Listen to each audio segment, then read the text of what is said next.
There'll be a continuation. Trump will do whatever it takes to retain power. Trump is an autocrat, and when an autocrat tells you what he is and what he's going to do, we should believe him.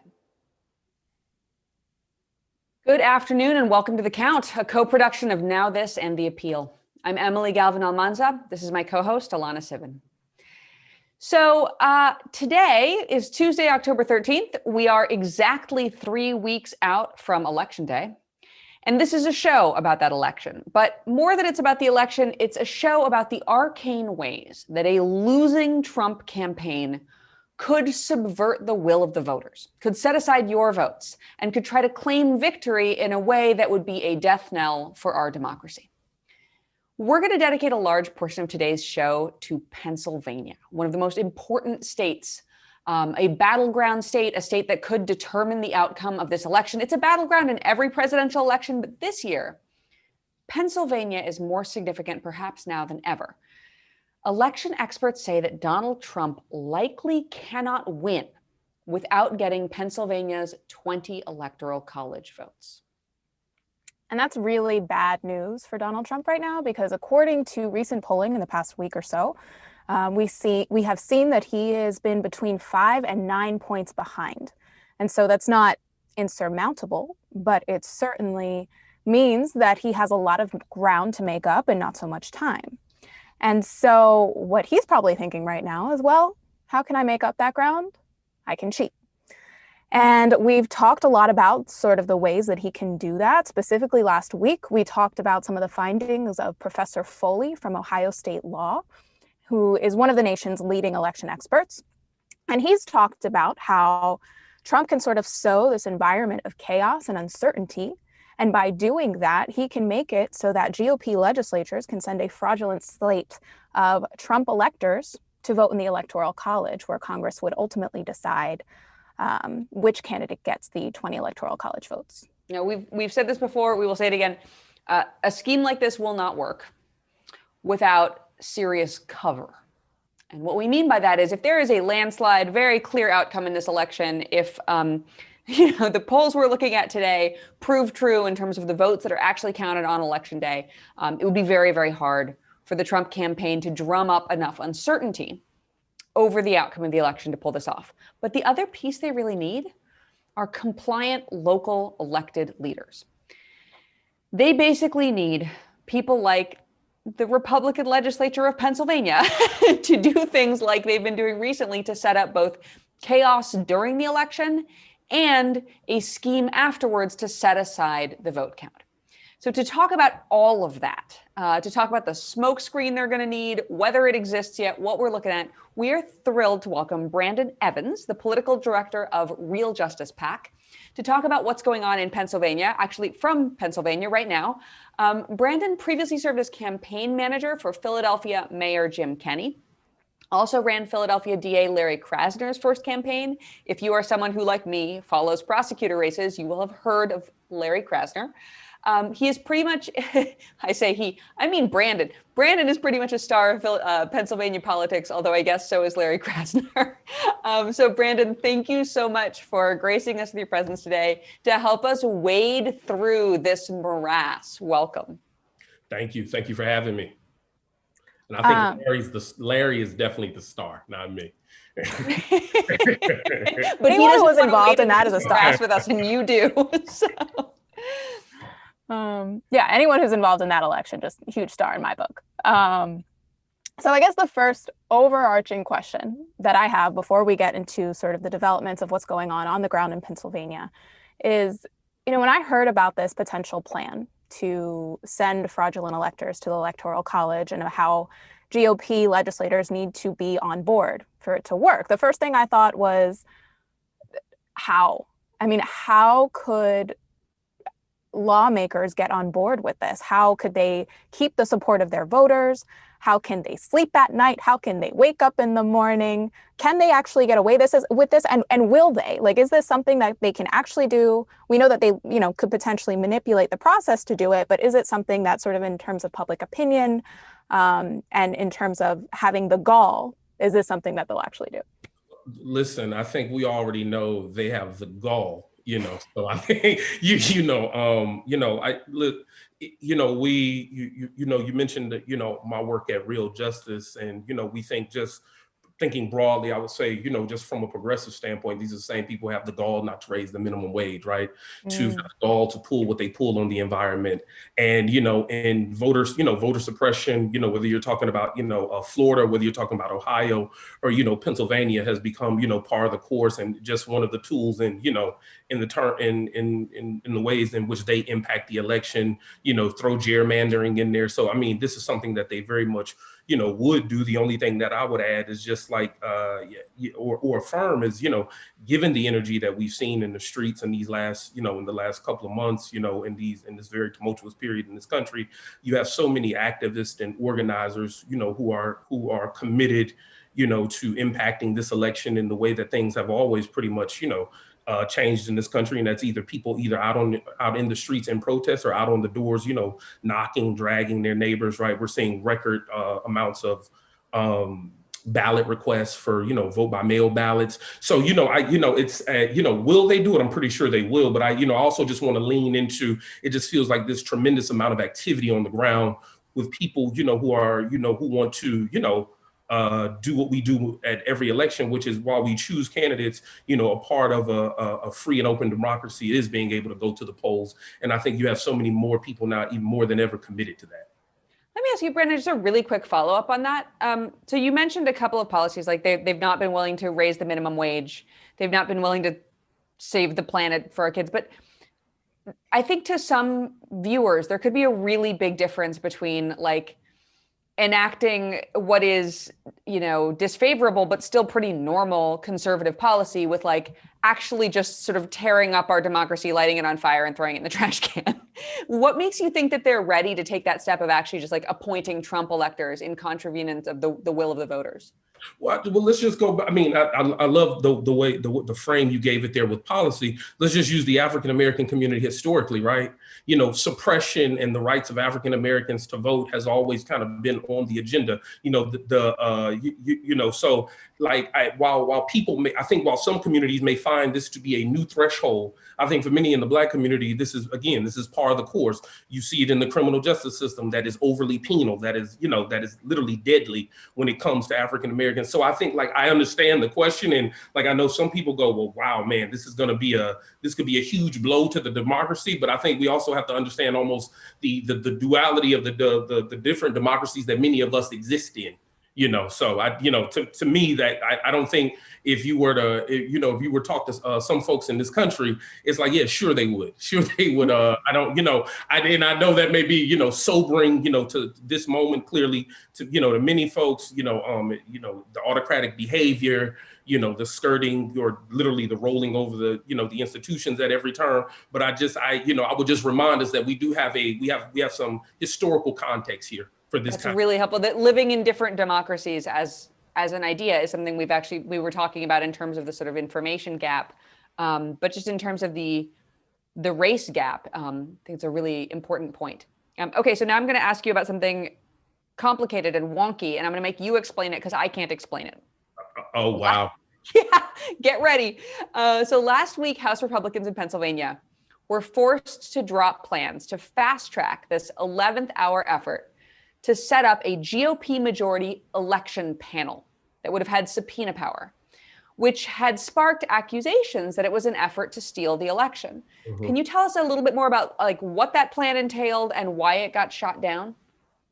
Well, I believe and again that a great deal of what it said it was it was oversight, and it had little ability to enforce.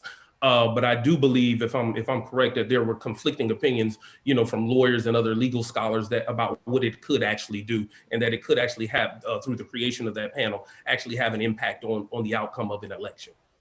So, you know, again, I feel like, you know, this is typical page out of their playbook to, you know, to try to take something, again, to try to either invalidate or draw the results of the election in questions. And then right now with them having a slim majority in both houses, being able to, do whatever they, were going to do, which is, in my opinion, undermine the election. It's like a kind of theater, right? Let's like create the panel, give the panel some kind of power, have the panel make a big fuss about problems, and then point to the problems in the next state. Right, and then potentially talk about, but present it as these very narrow parameters, and saying, and then it's like, well, do we or don't we have the power to actually do X, Y, or Z? And I think for many, I think that panel actually had real teeth and could impact the election more beyond oversight. Got it. So I want to talk a little bit more and sort of go back to what you were saying about how these sorts of efforts of voter suppression are ones that have existed for so long. Like they've sort of taken on this sort of authoritarian tone recently, but you're right that they've been happening for years. So I want to talk about two things. First is the recent lawsuit that was thrown out, that was brought by the Trump campaign to limit the use of drop boxes in the current presidential election. So I want to talk a little bit about that, but also talk sort of about all of the GOP-led voter suppression efforts that you've been seeing on the ground. Yeah, I mean, I think, I believe in the case of the lawsuit that got thrown out about drop boxes, I think the basis of the lawsuit, if I'm remembering correctly, is around security. And the judge deemed that, the drop boxes are secure, and, the election can move forward.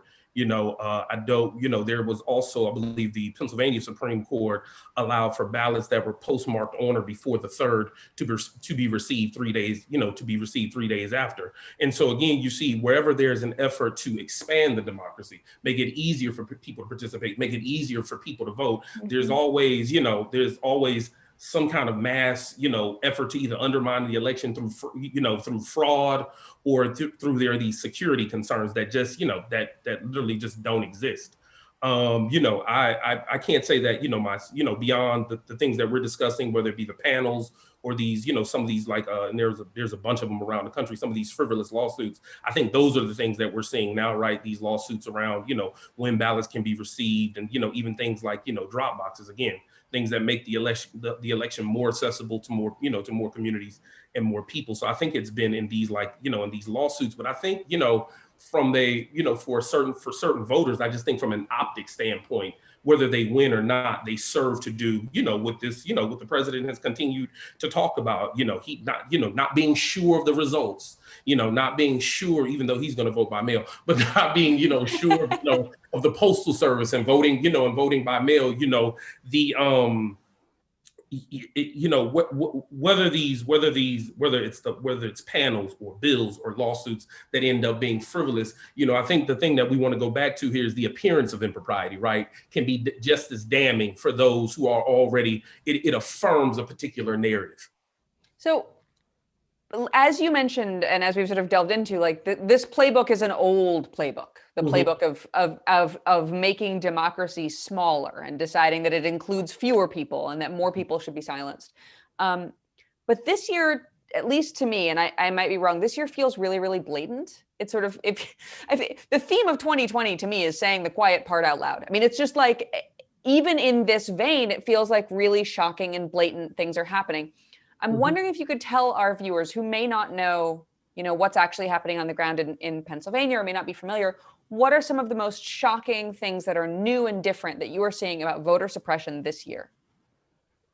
Like I said, I would, I think, well, there's a couple of things, vote by mail and early, the ability to, to get your absentee ballot and do it early. A lot of, that's new here, and, in Pennsylvania, you have, just like here, and across the country, you have Democrats, doing it in mass. I'm trying to think of particular examples of anything, what beyond what's being communicated from the president and his campaign about what goes on in Philadelphia. We've not seen, I have not seen anything yet, on the ground here in Philadelphia or across the Commonwealth necessarily that I would say that's necessarily egregious, beyond the things that we continue to talk about. I mean, you just made a point. I think what is maybe more egregious is, or in our face, is that, we're moving away from the dog whistle, right? And so, you know, we have these like almost these nationalists or these like outright racist and xenophobic things that we say out loud. We openly question elections and other democratic institutions, courts or whatever else. And so I think it's more so, you know, I think it's more so that because that builds into a certain narrative. You have people recruiting, talking about they need poll watchers and that kind of stuff, you know, I mean, and again, what kind of scenarios is being set up there? And so I think it's part of what we're seeing and what the groundwork is being laid for, if that makes sense, right? But we need people in these places to watch the polls because we don't, you know, there may be some, you know, democratic electioneering or partisanship. You know, it's a lot of, you know, it's a lot of bull. I won't say the other word. I'm really glad you said watch the polls because I think Alana has some material ready for you on that one. I sure do. So yeah, like you're saying, I mean, Trump has sort of created this narrative around the polls in Philadelphia where he said that bad things happen in Philadelphia, and then he falsely accused Philadelphia officials of blocking access to poll watchers. Well, let's play a clip of that. I'm urging my supporters to go into the polls and watch very carefully because that's what has to happen. I am urging them to do it. As you know, today there was a big problem. In Philadelphia, they went in to watch. They're called poll watchers, a very safe, very nice thing. They were thrown out. They weren't allowed to watch. You know why? Because bad things happen in Philadelphia, bad things.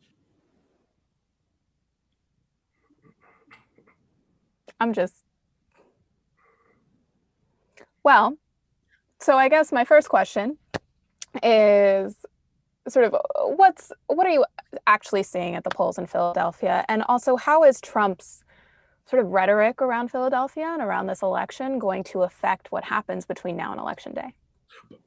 Again, I'm going to say this again. I think a lot of that is hollow and for his supporters because you do this thing where it's like, and it's even in some of it, to me, I do feel like it's very coded language. Well, to poll watch, right, or to actual, you know, to observe an election, are people showing up to intimidate?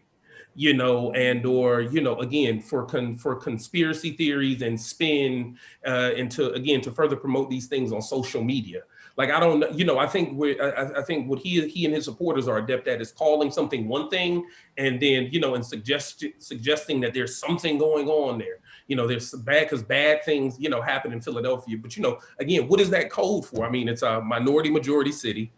You know, what, you know, we have Independence Hall, you know, we have all of the other, you know, sometimes corny things associated with, you know, like touristy things, you know, cheesesteaks and all of that stuff. But again, bad things like what happened in Philadelphia. Again, back to this kind of very like, you know, coded language or, you know, and not quite saying it out loud there, but what's being watched at the polls. There's nothing going on in the polls in Philadelphia. Polls here in Philadelphia are safe and secure. People can go in, they can request their ballot, they can fill out their ballot, they can put it in a drop box, or, you know, if they want to go to what is now, I believe we've stood up 7 of 17 sites, you can go to the, you know, one of the sites at City Hall and drop your ballot in a drop box. So that, like, the reality on the ground is there's nothing going on in Philadelphia except that, you know, ballots are being requested in mass. You know, people are turning them in. We see good movement on the ground. You know, you go, if you pass by City Hall in the morning, you know,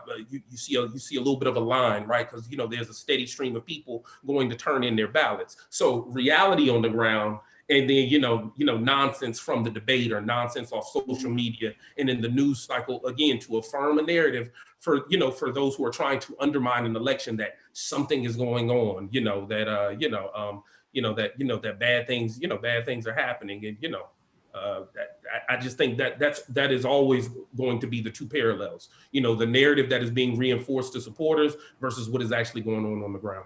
Yeah, I think this seems to me to contribute a lot. You know, every little bit of chaos contributes to the ability to claim that the election was in some way flawed. And as you point out, we're talking about like safe, secure polling places that have always been safe and secure.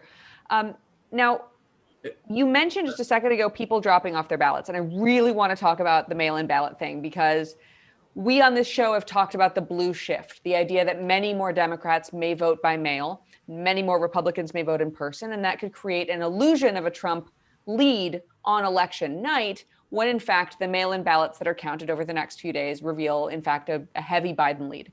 That's being referred to by scholars as the blue shift. Mhm. Now, in Pennsylvania, this is a really big deal because recent reports show that more like 1 million more Democratic voters in Pennsylvania requested mail-in ballots than Republican voters. And this is the thing that blows my mind. Your fair state has decided not to count any of those ballots that people are diligently dropping off at City Hall every day until Election Day, which is just like, to me, like, what are they ripening in a closet somewhere? Are they becoming more legitimate over time? Like, why? Why? So that to me really increases the chance of this blue shift in Pennsylvania. What do our voters need to know? I mean, since everybody's going to be watching the Pennsylvania returns, everybody's going to be, anxiously, nail-bitingly paying attention to this state. What should voters know about Pennsylvania on Election Day and with regard to results? Look, I think,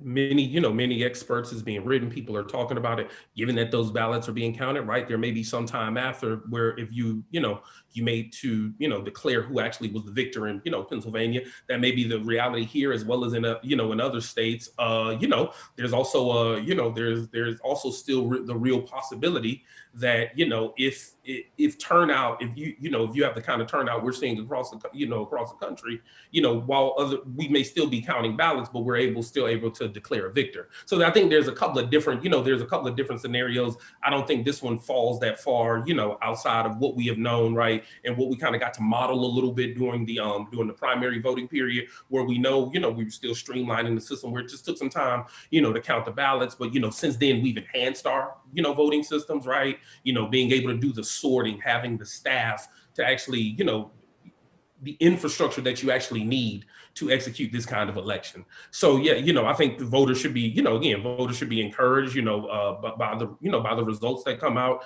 given where the polling is, and given the work that's being done on the ground, whether it's that evening or, whenever they're done counting the ballots, we would have done our job and, turned PA back blue. And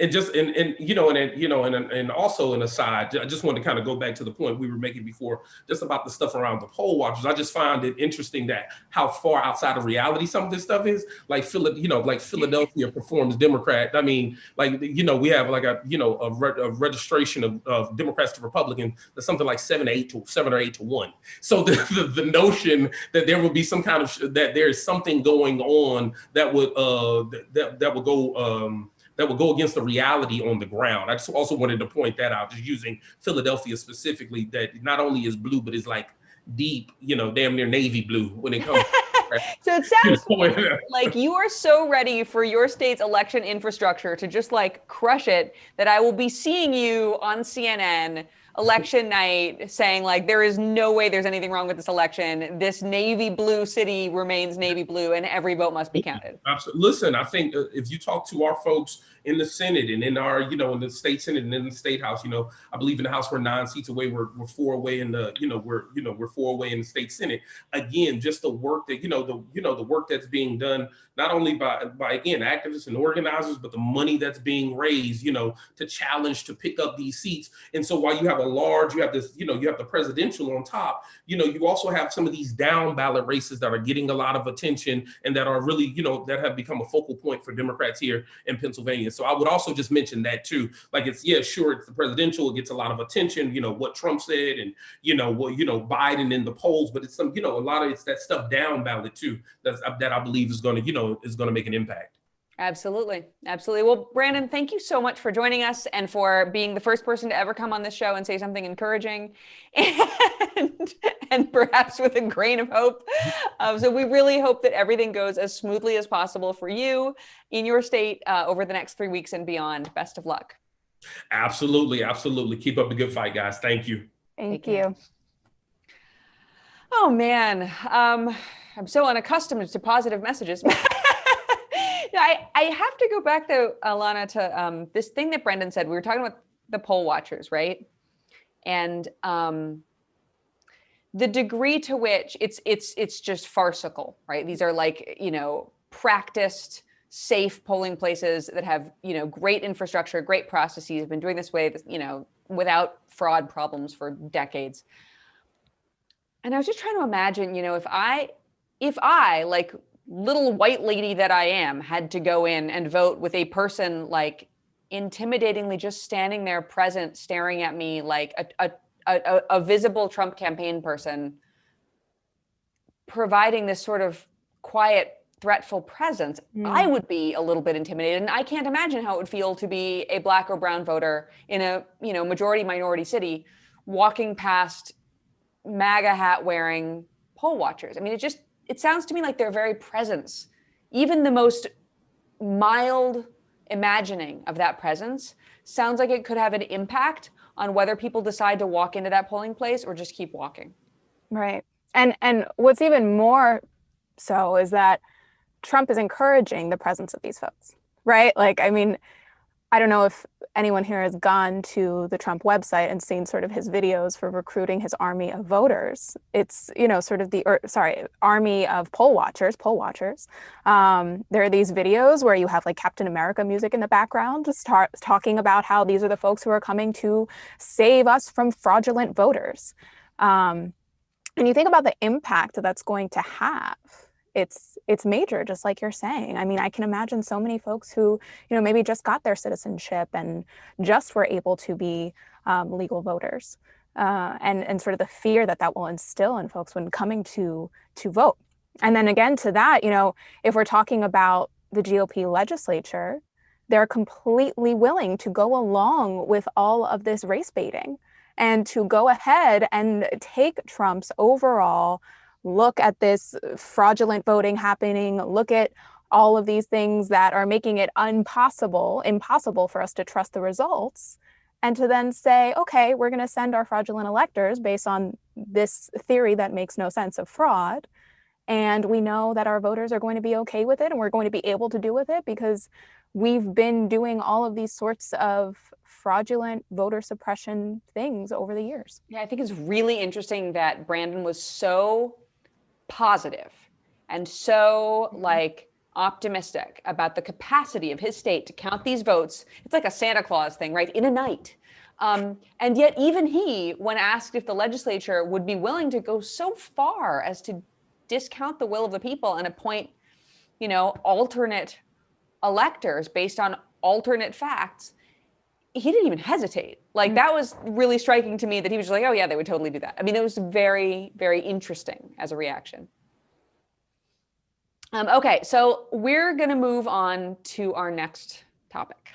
And we're gonna talk about something that Alana touched on just a few minutes ago when she asked, actually this very conversation, right? Would a GOP controlled state have the gall to toss democracy in the trash bin and subvert the will of their own constituents and send a fraudulent slate of electors to the Electoral College? We're going to go back to some polling. We got new polling out from Data for Progress and the Justice Collaborative Institute today that shows that 70% of likely Republican voters, if that were to happen, right, if a GOP-controlled state legislature were to just call the election for Trump and in sort of contravening the will of the voters, contravening the overt will of the voters, 70% of likely Republican voters would trust that declaration. Even, if the Secretary of State, whose job it is to oversee elections in a state, had already called the election for Joe Biden. So here to discuss these findings, we have Jason Gans, Chief of Staff of Data for Progress, with us today to talk about those results. Jason, thank you so much for joining us again. Thanks for having me. It's good to have you back. It's been a whole 24 hours. So we're going to put up the actual poll results for people who want to squint at the screen. Everybody make this full screen. And Jason, can you talk us through these findings, including what this means about the Democrats who were surveyed as well? Yeah, absolutely. So the findings that we have here really go along with the findings that we discussed yesterday, showing that Republicans are fully willing to live and abide in the completely false alternate reality created by Fox News, by Donald Trump, and by Republican legislators, even to the point where if in this scenario, as they were informed, the Democratic Secretary of State certified the legitimacy of these actually real votes, but the Republican legislator were to dispute it, then you find that this, like everything else, has just become so highly polarized. So the flip side here is that the Democrats overwhelmingly would be on the side of the actual election getting counted. And you also find that independents would support this much more than the Democrat side, much more than the Republicans, with 39% of independents saying that they would go with the Democratic Secretary of State. So obviously, any number of people that would be willing to side with this completely, this naked attempt at grabbing power is bad, right? So the fact that the Republican Party as an institution has gotten so rotten that the vast majority of them would go along with this is concerning. But again, as we saw yesterday, what you're seeing is a narrow slice of the population that is buying into this. And so it leans on the importance of us making sure that this loud, small group of people who are determined to kind of present a false reality, that they're not able to overturn the actual legitimate results of the election. So this makes me think a few things. First, I'm thinking back to what Brandon was saying earlier, which is that, of course, this legislature would have the gall. They've had the gall to do all sorts of things in the past years. But also that when I'm seeing sort of the confidence that you see in that poll of Democrats versus Republicans, it's, it makes sense. Democrats trust the Secretary of State, whose job it is to count or, to sort of certify the results of the election. Whereas sort of Trump supporters will believe other Trump supporters. And it's a really sad state to say what that means for our democracy, and also what it means in terms of the power of a GOP-controlled legislature to really just sort of do what it wants. I have a depressing addendum to that. So I want to bring in our next poll, which proved me wrong in the worst possible way. If somebody had asked me whether Trump voters have remarkably robust faith in Fox News, I probably would have said yes. However, we found the limits of that faith. So this is a result from the same poll, and we can put it up right now, showing that 61% of likely Republican voters would also trust the Republican-controlled state legislature's call to go ahead and send alternate Trump electors to the Electoral College, even if major news networks, including Fox News and the Democratic Secretary of State of Pennsylvania, made the call that Biden had won the presidency. So again, this is a poll showing that 61% of likely Republican voters would actually ignore Fox News if Fox News was calling the election for Biden, if that same state had state legislators ready to send alternate electors to the Electoral College. Jason, what's going on? All we can say here is that partisanship is a hell of a drug, and it has continued to.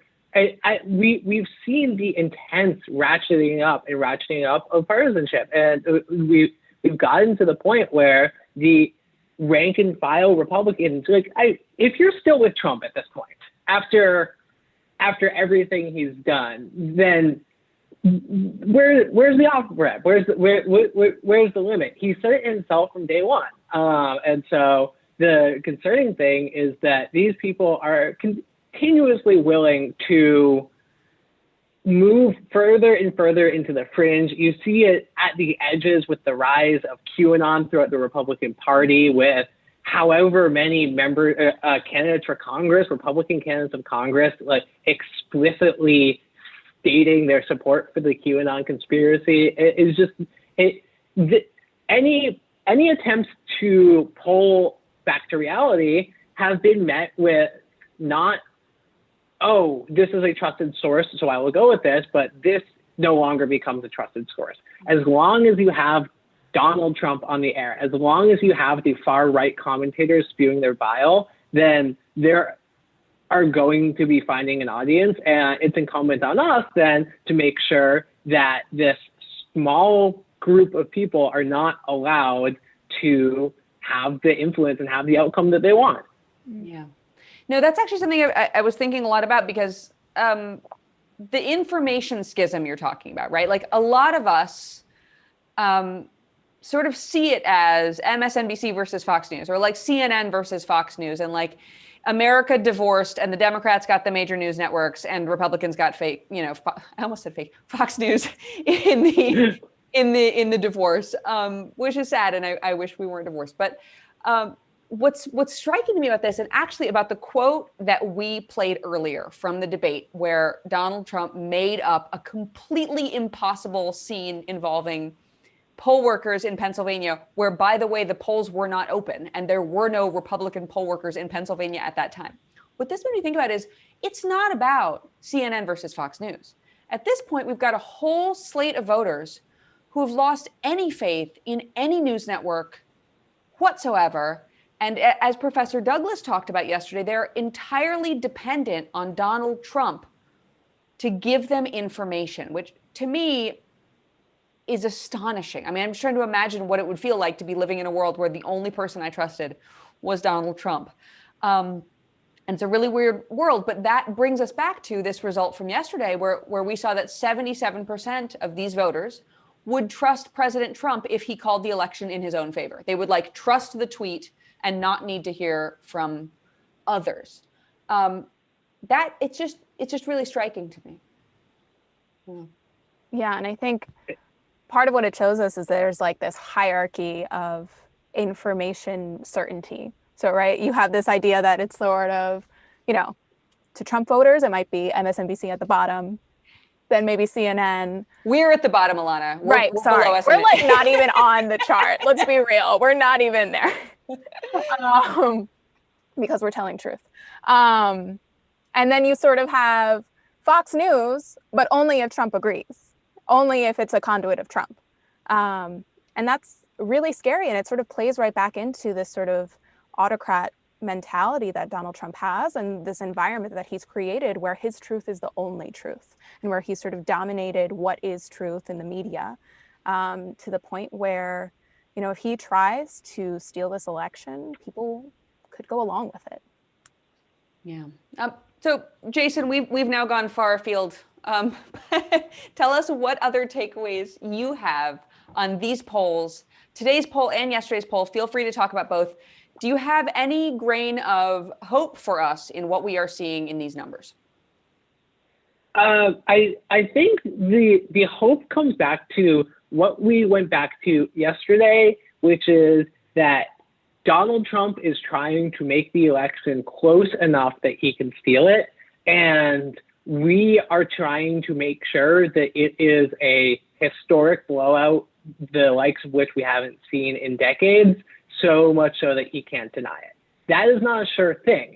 It could very easily turn against us. Elections are a fickle thing. There is still time. But what we can do, what we need to do, is make this a historic rebuke of Donald Trump, a historic rebuke of the Republican Party. And I will say the numbers that we are seeing, particularly among early voters, people that have already voted, are incredibly positive for the Democrats. And we knew this was the case, and you can't get overconfident on these. But I want people that are watching this to know that there is a way to kind of avoid all of this, or make it much harder for him to do that, and that's to make this a blowout. And we have 3 weeks from today to make that happen, and let's make it happen. All right, Jason, I will take that as a directive. Thank you so much for joining us. I think we'll be hearing more from you this week, but we'll see you soon. Keep up the great work. Awesome, thank you. So, Alana, there's something I have to flag that I keep seeing, which is people keep saying if Donald Trump calls the election for himself. I'm just baby, that man will be calling the election for himself on Twitter. He will be tweeting about his own victory. I don't care how far down in the polls he is. He's got it drafted already. He's got it. Planning the thread. It is a scheduled tweet that is set to go out. But no, really, it's scary to think that it's so clear that it does not matter what the factual scenario is on the ground. that he's going to make this declaration, and there are so many people out there who would go with it, who give him the ultimate say as to what's true. It's just a strange world to be living in at this point. Right.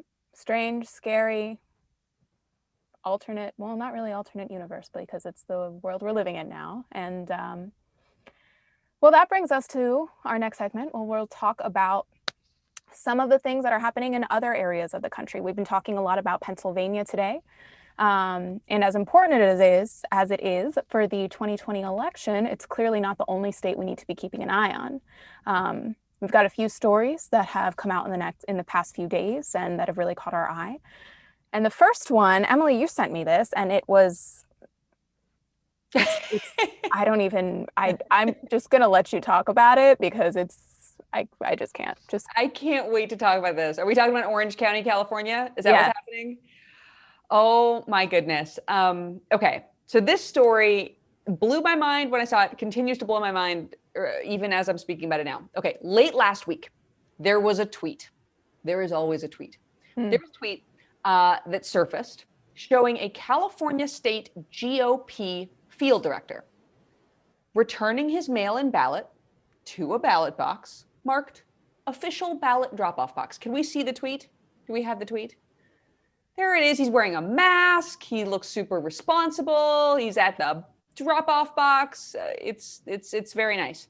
And he says, "I'm doing my part in voting early," he wrote in this now deleted tweet. "DM me for convenient locations to drop your ballot off at." Notice he's not posting them publicly. You got to DM him. So all this looks well and good, but here's where this gets like wild. This is not really just a guy dropping off his ballot. The story got so weird so fast. This official ballot drop-off box was not in any way an official ballot drop-off box. It was actually just a box made by the local GOP chapters. Now, the news keeps calling these unauthorized drop-off boxes, and I'm like, we can say it's a fake drop-off box. It is a fake drop-off box. It is not unofficial. It's not, it's like just, it's a box that somebody put on the corner that has nothing to do with the government. So they placed these specifically in counties with competitive House races. And ostensibly, this was in an effort to make it easier to return ballots to their fake box. So these are basically just boxes. Random boxes that Republicans are like official and put your ballots in here and that's it. Yeah, no, yes. And it turns out that is actually, you will be shocked to know that is not legal. It's very Scooby-Doo and it is not legal. So California does allow people to hand over their ballots to third parties to drop off for them. So for example, if I am going to the ballot box and I want to drop off my husband and my mom's ballot and they give them to me knowing that's what I'm going to do with them, that is legal. That's fine. You can have somebody else drop off your ballot for you. The point is, you are handing it to a person and you know what they're going to do with it. And it's like a very clear transaction. So that's not at all what's happening here, because here people weren't handing it to local GOP chapters knowing this ballot box was unofficial and hoping the GOP chapters would drop off their ballot for them at the actual official place. No, this is a random box pretending to be a ballot drop-off box. It has a fake authoritative title. Like the Orange County Registrar of Voters told the Orange County Register newspaper, this would be like putting up a box outside your house and calling it your official mailbox. Or actually, no, it's more like putting it in front of somebody else's house and making them have unwittingly a fake mailbox. It does not make you the post office, does not make that their mailbox. But no, so the California GOP defended these boxes and called them legitimate. It claimed that this was a legitimate attempt to engage in this phrase. I'd never heard this phrase before. I find it really like, ballot harvesting. In a world where we're all concerned about what's going to happen to our ballots, ballot harvesting, probably bad branding. Anyway, ballot harvesting is technically legal. But as I just said, it requires you to be handing over your ballot to a person who you know is not the government, with the understanding that that person is going to go and give your ballot to the government for you. So the California GOP, this is where things get even more shocking to me. You would think that being caught putting up fake ballot drop-off boxes, they would like slink away with their tails between their legs and be like, we're sorry about the fake boxes, and then just like disappear. But no, there was a cease and desist order issued by the Secretary of State, Alex Padilla, and Attorney General Javier Becerra telling them, get rid of these boxes, you must remove them, cease and desist. They don't meet security standards required for actual ballot drop-off boxes. But they're not going to comply. They're leaving the boxes up. So if you see a box and it has sort of a scribble on it saying official and you're in California, just maybe don't drop your ballot in that box. No, that's the worst thing. So I mean, this is what really frightens me is they're good fakes. Like I wouldn't know. I'm a lawyer and I rant about the election on the internet every day, and I wouldn't necessarily know. I mean, you have to actually be really diligent. And if you're going to return your mail-in ballot to a drop-off box, you actually have to go now on the official county site and check the list of the official actual drop-off boxes and make sure that you're not handing your ballot over into someone's like harvester box. It is more like we as voters should not have burdens like that put on. It is hard enough to jump through the hoops of bureaucracy that you have to jump through as a voter. This is, again, another form of suppression, like even just making people do this freaking internet search.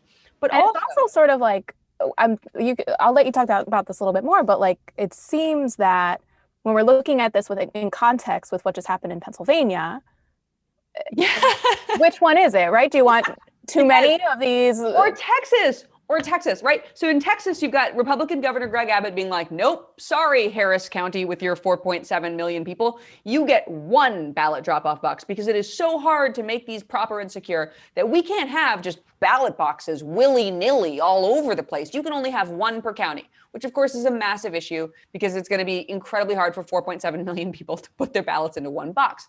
And meanwhile, in California, and by the way, on that Texas one, a panel of Trump-appointed judges actually upheld that order today in a decision that is sure to make it harder for Texans to vote, especially Texans in bigger, bluer counties. And at the same time, you got Republicans in California saying, no, we just scatter the ballot boxes on every corner.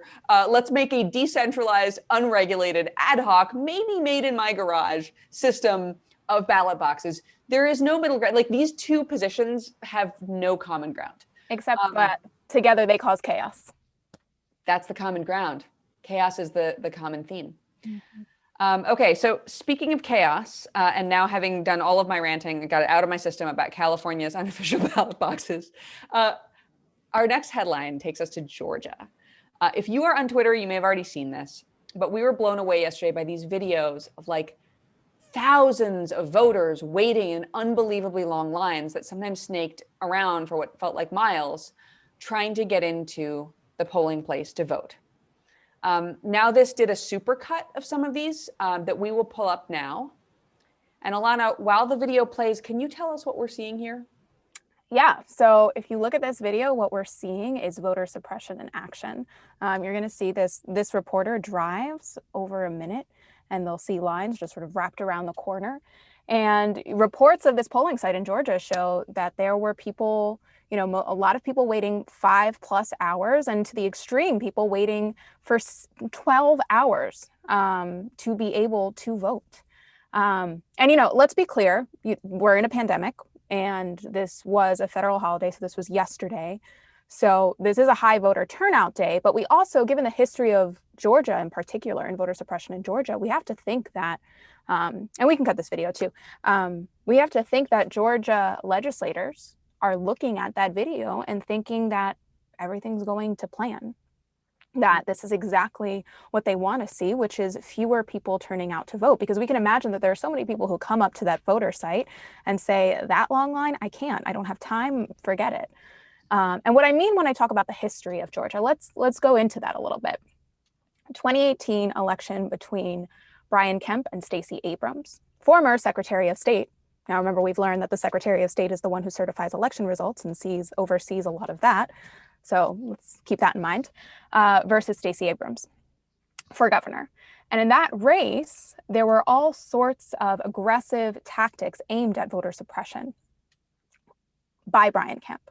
So Mhm. for example, he purged over 500,000 voters from voter rolls, saying that they had moved to other states. He also enacted strict requirements. He called them exact match requirements that ended up removing or putting 53,000 voter registrations on hold. And 70% of those voter registrations that were put on hold were of Black voters in Georgia.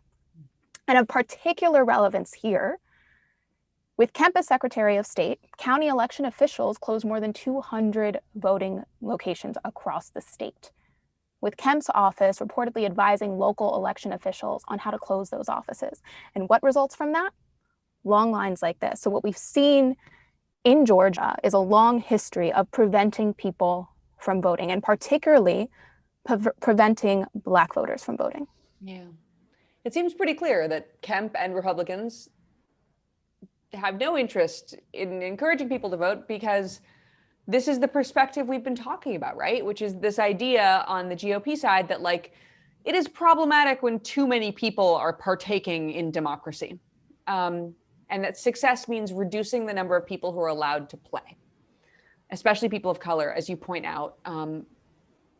Yeah. And I think just to like add to that, if we're talking about fair play, like, y'all want to beat me fair and square, not by silencing everyone on my team. You know what I mean? Like that's what really, I feel like Republicans are so vocal about their sense of fair play and law and order, but it's never really leading towards a system in which everybody gets a shot on the field. Right. I mean, it's not actually fair play that they're for. It's sort of this farce of we've been ahead, and so anything that puts us behind is not fair play, and we're going to cry fair play. We're going to cry cheater, that sort of thing. And Emily, it's just really infuriating. And I want to bring up this story because, as scary as it is to think about Trump stealing this election and subverting our democracy, it's important for us to remember that, this isn't entirely new. The GOP is already subverting our democracy day in and day out. They've been doing it before this election. They're especially doing it right now. And voter suppression is just one of the tools that they're using, and they're hoping that it'll keep the race close enough for Trump to just take it for himself, whether or not people actually voted for him. Yeah. I mean, we have said this every day. We will say it again. None of this will come to pass, and none of this can work if people vote, if there is a landslide eviction of Donald Trump from the White House. That's the one thing that can undermine all of these contingency plans. But that it's exactly what you're saying, Alana. They are trying to keep Trump within cheating distance. Mm-hmm. Yeah, and because we haven't said it, in a few minutes, vote. Take your mama to vote, take your kids to vote, go vote in person, vote by mail, drop off your ballot at not someone's weird box, but a real box. Please go vote. Yeah, that's all right. And I think also, voting is so important. We have to encourage it. And also it should be, when we're saying that, it is a shame that voting means in this day and age that you have to sacrifice your whole day. And especially for folks who, have childcare issues, have to miss a day of work. Like sometimes missing a whole day of work means the difference between being able to feed your family and being able to vote. And so that's an impossible decision for a lot of folks to have to make during this election. And so the fact that voters are being put in that position just shows you how important your vote is. Because if it wasn't so important, then they wouldn't go to such lengths to try to take it away from you.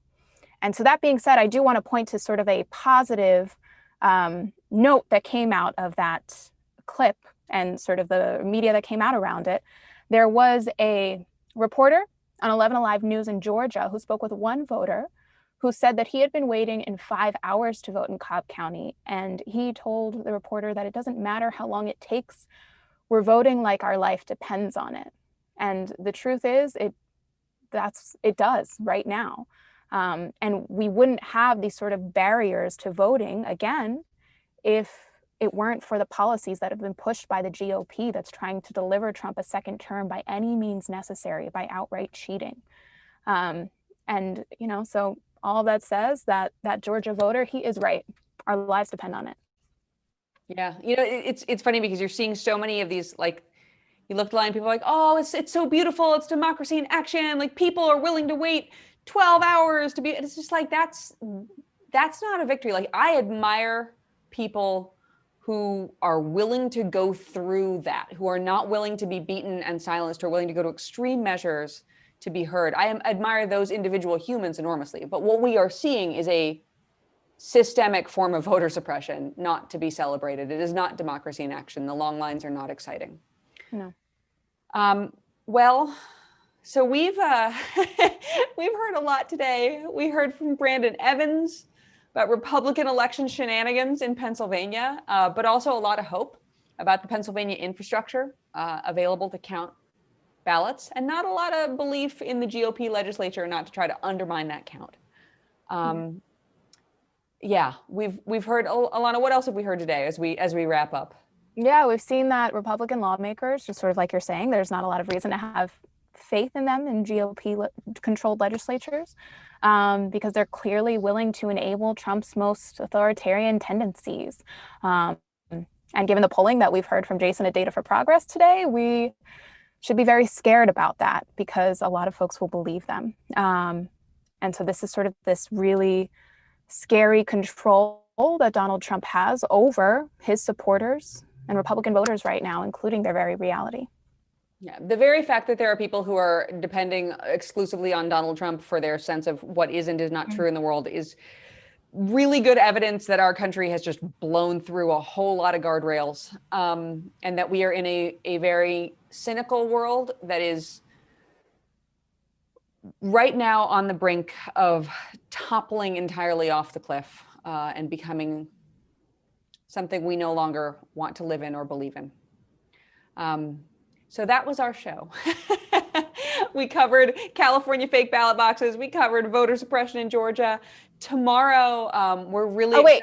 Sorry, before we go into that, I do want to talk a little bit about how, sort of adding to all of that, we have the current nominee for Supreme Court Justice who is saying she can't offer an opinion on whether or not she can recuse herself from any election lawsuits involving President Trump. Wow, that is an update. Mm-hmm. An update. So wait, Amy Coney Barrett said that she cannot offer any opinion on whether she would recuse herself from election lawsuits targeting the president who is going out on a massively controversial limb to appoint her? She has said that she's not spoken to Trump or anyone in administration about how she would handle election challenges. Wow. So that's what we're going to be talking about tomorrow on the show, right?